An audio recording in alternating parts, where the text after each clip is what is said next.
आप लोग चाह करें तो कम समय में भगवान मिल जाएंगे। कल कोई उपासक बाहर से आए हुए थे, उन्होंने प्रश्न किया कि कितना नाम जपने पर भगवान मिल जाएंगे, संख्या। तो जहां भी संख्या वर्णन भी की गई, वहां आपको उत्साह बढ़ाने के लिए की गई। बकाया कितने में मिलेंगे, उस असीम परमात्मा को सीमा में नहीं तोला जा सकता। कोई तपस्वी अपने तप के प्रभाव से भगवान को खरीद नहीं सकता। कोई भजनानंदी अपने भजन के प्रभाव से भगवान को खरीद नहीं सकता। जब वो भजन करते करते दैन्य भाव से आर्त होकर पुकारता है तो भगवान प्राप्त। ये निश्चय नहीं कि इतना कर लो तो, हाँ इतना कर लो तो भगवान मिल जाएंगे। क्या किसी और की स्मृति न रह जाए, एकमात्र भगवान की, तो फिर मिलने वाली बात ही नहीं रहेगी, वो समा जाएंगे आप में। इतने पे भगवान मिलेंगे ऐसा नहीं कहा जा सकता। वो प्रोत्साहन के लिए कि आप ऐसा करो, 3.5 करोड़ नाम जप कर लो। आप ऐसा शास्त्रों में पढ़ा है। 3.5 करोड़ तो बहुत है। हमारे यहां ध्रुवदास जी कह रहे थे, एक बार जिन नाम ली शर्त है, हित सो होए अति दीन, ताको संग न छाणी ध्रुव अपनो कर लीन। जिन्होंने आर्त भाव से प्रेम में भरकर अब जिया नहीं जा रहा और राधा बोले तो श्री जी का साक्षात्कार हो जाए एक बार। पर उसी एक बार के लिए तो हम बार बार अभ्यास कर रहे हैं। एक बार नारद जी महाराज भ्रमण करते हुए जा रहे थे, तो कुछ समीप पे ही एक बट वृक्ष के नीचे महात्मा भजन कर रहे थे। एक पीपल के नीचे भजन कर रहे थे। तो नारद जी को प्रणाम करके बट वृक्ष वाले महात्मा ने कहा, आप तो भगवान से मिलते रहते हैं, श्री हरि से पूछना कि मुझे क्या साक्षात्कार होगा आपका, और होगा तो कब होगा। ठीक ऐसा ही प्रश्न पीपल के वृक्ष वाले महात्मा ने किया। नारद जी ने भगवान से पूछा तो बट वृक्ष वाले के लिए तो भगवान ने कहा इसी जन्म में मिल जाऊंगा। और पीपल वृक्ष के नीचे जो भजन कर रहे थे, बोले उनसे कह देना कि जितने पत्ते हैं इतने बार जन्म लेकर भजन करोगे तब तुम्हें हम मिलेंगे। नारद जी आए, दूर दूर थे, तो पहले बट वृक्ष वाला मिला, उनसे बता दिया। पीपल वृक्ष वाले महात्मा ने साष्टांग दंडवत किया, महाराज भगवान से मिले जी। क्या कहा भगवान ने? भगवान ने कहा आपकी भजन की जैसी धीमी चाल है, इसमें तो जितने पीपल वृक्ष के पत्ते हैं इतने जन्म लगेंगे। नाच पड़ा। किस बात पे? जन्म लेने वाली बात उनको समझ में ही नहीं। उनको यह कि भगवान मुझे देख रहे हैं ना कि मैं उनका भजन कर रहा हूं, भगवान मुझे जानते हैं ना। चीख पड़ा, चिल्ला चिल्ला के रोने, कितने कृपालु हरि हो, आप कितना दुलार करते हो, मैं आपकी दृष्टि में हूं, आप मुझे जानते कि मैं आपका भजन कर रहा हूं। और उसी समय भगवान प्रकट हो गए और गले से लगा लिया। रुदुश्रम राजन कृष्ण दर्शन लालसा। उसी इतना आनंद में भगवान मुझे जानते हैं कि मैं उनका भजन कर रहा हूं, आनंद से प्रफुल्लित भगवान उसी समय प्रकट हो गए और गले लगा लिया। नारद जी ने कहा कि हमको तो झूठा कर दिया आपने। अभी आपने कहा था कि जैसी चाल से चल रहा है तो इसको जितने पीपल के वृक्ष के पत्ते होते, बोले हाँ, अगर वो वैसे ही रहता तो उसके अंदर इतना आर्त भाव, इतनी आनंद की उमगन हुई कि जो चाहिए वो अभी हो गया, तो मेरा साक्षात। अब बोलो, भगवान ने तो कहा था ऐसा। भजन आपके हाथ की बात है। यदि आप एक एक नाम आंसुओं में डुबो करके जपोगे ना, तो पता नहीं किस सेकंड में भगवान आपसे मिल जाए। किस सेकंड में। बिन रोए किन पाइया प्रेम प्यारा में, राधा राधा राधा, लाडली अब जिया नहीं जा रहा आपके बिना। तो फिर लाडली जो करुणा समुद्र है, वो कृपा करके आपके मानस पटल पर पधारेंगी, हृदय रूपी निकुंज में खेलने लगेंगी, नेत्रों में समा जाएंगी। इसीलिए तो हमें निरंतर भजन करने का अभ्यास करना है। स्मर्तव्या सततम विष्णुर विस्मर्तव्यो न जातुचित सर्वे विधि निषेधाः स्यूरेतयोरेव किंकराः। बस हमारा एक ही कार्य है, स्मर्तव्यः सततम, सतत अपने प्रियतम का स्मरण करना। अब थोड़ा कठिन बात हो गई, ये जप के परिणाम है, जप जिह्वा से उपांशु से, लेकिन स्मरण अलग चीज हो गई, याद में बैठा है उनकी। जैसे कोई दिल को मसला करे, शायद इसको ही इश्क कहते हैं। पूज्य भाई जी हनुमान प्रसाद पोद्दार जी ने प्रेम दर्शन में लिखा, शायद इसको, शायद शब्द इसलिए लगाया कि अनिर्वचनीयम प्रेम स्वरूपम। एक अजीब सी पीड़ा हृदय में हो रही, कुछ अच्छा नहीं लग रहा, बस बावरो सो रस में फिरे खोजत नेह की बात, कोई प्यारी जू प्यारे जू की चर्चा सुना दे, कोई मुझे हमारे प्रीतम से मिला दे, मुझे भगवान से मिला दे, ऐसी लगन, वो स्मरण, ये आंतरिक वृत्ति है। जब ये अलग क्षेत्र है, स्मरण, स्मरण जब जागृत होता है तो ये कभी नहीं हटता, कभी नहीं, ना तो जागृत में, ना स्वप्न में, ना सुषुप्ति में भी नहीं हटता है।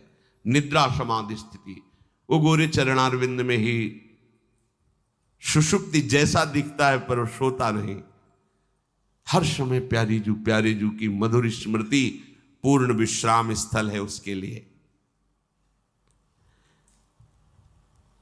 जितनी विधियां हैं, जितने निषेध हैं शास्त्रों में, ये करो ये ना करो, उन सब का फल है तुम्हारे हृदय में भगवत स्मृति जागृत हो जाए।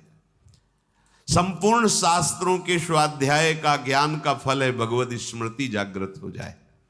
जैसे गीता जी पूरी सुनने के बाद अर्जुन जी ने कहा, नष्टो मोहा स्मृतिर्लब्ध्वा त्वत्प्रसादान् मयाच्युतः। हे अच्युत, हे गोविंद, आपके कृपा प्रसाद से मोह नष्ट हो गया, अब स्मृति जागृत हो गई। स्मृति, हम लोग परिवार की स्मृति में, भोगों की स्मृति में मगन है। देख लो, स्मृति बिना प्रयास के होती है। हम परिवार के चिंतन के लिए पद्मासन लगा के नहीं बैठते, भोगों के चिंतन के लिए हम कोई चेष्टा नहीं करते, बिल्कुल बाह्य चेष्टा रहित अंदर में पूरा का पूरा चिंतन भोगों का, परिवार का, सुख सामग्रियों का जैसे चल रहा है, ऐसे जब भगवत स्मरण चलने लगे, ये बात बन गई। यस्य स्मरण मात्रेण, तभी लिखा है स्मरण मात्रेण जन्म संसार बंधनात् विमुच्यते। जिनका स्मरण मात्र जन्म और मरण के चक्र से छुटा देता, विमुच्यते। स्मरण, अनंत जन्मों में अनंत बार हमारे पति पत्नी पुत्र परिवार सब मिले, लेकिन कोई पास नहीं है, समझो। तो इस जन्म का भी तुम्हारे पास कोई नहीं रहेगा, ये केवल एक जादू का तमाशा जैसा रच गया है, ये माया का तमाशा है। वो मायाधीश ऐसी माया रचता है, हम तुम तो बहुत छोटे बुद्धि वाले हैं। ज्ञानिनाम अपि चेतांश देवी भगवती हिसाब बलादा कृष्ण मोहाय महामाया प्रचति। बड़े बड़े ज्ञानियों के चित्त को बलात् अपनी तरफ आकर्षित करके भ्रम पैदा कर दे, उसे कहते हैं माया। दैवी हर्षा गुणमयी मम माया नृत्या। तुम्हारी माया बाजी पसारी विचित्र, सुनिमुनि मोहे काकी कोड। किसकी गोद में बैठकर आपका विस्मरण हो जाता है? माया की गोद में। तो किसके बल से बलवान है माया? आपके बल से। इसलिए जब तक आपका कोई आश्रय नहीं लेता, तब तक माया के चाल को समझ नहीं पाता है। अनंत बार तुम्हारे मां हुए, पिता हुए, परिवार हुए, बिछुड़ गए। इस जन्म में भी वैसे ही है, बिछुड़ गए। ना कभी वो रूप था, ना कभी वो रूप मिलेगा। बीच में जो भास रहा है वो श्री कृष्ण ही उस रूप में है। जिस रूप को तुम माता पिता परिवार मान रहे हो, मेरा प्रभु है। ऐसा मान लोगे तो जीवन मुक्त हो जाओगे, नहीं मानोगे तो मोह में फंस करके फिर दुर्गति को प्राप्त होगे। अनंत बार ये मैं, ये मेरा कह करके तुम मरते रहे और तुम्हारा मोह बंधन दृढ़ होता रहा। अब तो समझ जाओ,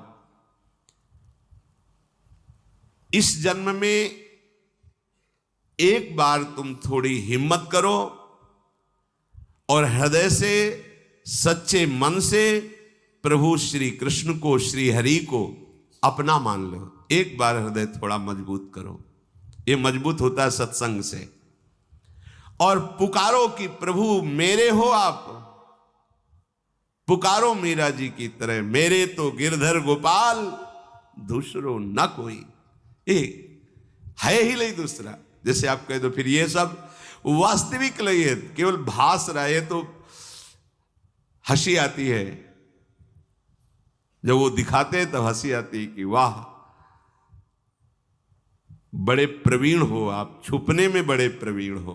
छुपा छुपी का खेल, ऐसे छुपे हुए तुम जान ही नहीं सकते ये प्रभु हो सकता है भला। वो है, वही है। मत्ता परतरम नान्यस वासुदेवा सर्वम ईशावास्यविदम सर्वम यत् किंचे जगत्याम जगत। पर कैसा छुपा छुपी का खेल खेल रहा है वो दिखाई नहीं दे रहा। यदि इस जन्म में तुम हमारी बात मान गए तो दशा बदल जाएगी तुम्हारी। ये रोना मिट जाएगा। ये जो हम अभाव में रो रहे हैं ना, ये हो जाता तो ठीक है, ये हो जाता तो ठीक है, ये हो जाता तो ठीक है। एक बार तुम श्री कृष्ण को अपने हृदय के भावों को समर्पित करके देखो, निहाल हो जाओगे। मेरी प्रार्थना है इस जन्म में भूल मत करना। पूज्य श्री राधा बाबा के मेरी प्रार्थना है इस जन्म में भूल मत कर देना। हृदय की सारी शक्ति को समेट करके एकमात्र प्रभु के चरणों का आश्रय ले लो। फिर कृपा में तुम्हें कैसे चलाते हैं तुम देख लेना। तुम्हारी नीयत भर ठीक हो जाए, नीयत प्रभु को पाने की, प्रभु को अपना मानने की, फिर आप देख लेना। इसलिए मैं अंतर हृदय की बात तुमसे कहता हूं कि प्रभु के बिना तुम्हारा दुख, तुम्हारी अशांति, तुम्हारी समस्याएं कोई नहीं हटा सकता। ये तुम भूल मत करो कि कोई ऐसे हाथ कर देगा, कोई तुम्हें फूल माला दे देगा, कोई जंतुर दे देगा, कोई कुछ कर देगा। हम अश्रद्धा नहीं करते, पर भाई देखो तुम्हारे कर्म जितने प्रबल है तुम्हें दंड देने के लिए, किसी जंतुर में इतनी ताकत नहीं है, किसी राख में इतनी ताकत नहीं, किसी फल फूल में इतनी ताकत नहीं, किसी आशीर्वाद में ताकत नहीं। खुला समझ लो, बड़े बड़े महापुरुषों के, संतों के वचन और शास्त्रों के वचनों के अनुसार हम तुम्हें कह रहे हैं। को न काहू के सुख दुख कर दाता, और निज कृत कर्म भोग सुन भ्राता। बस किसी के प्रभाव से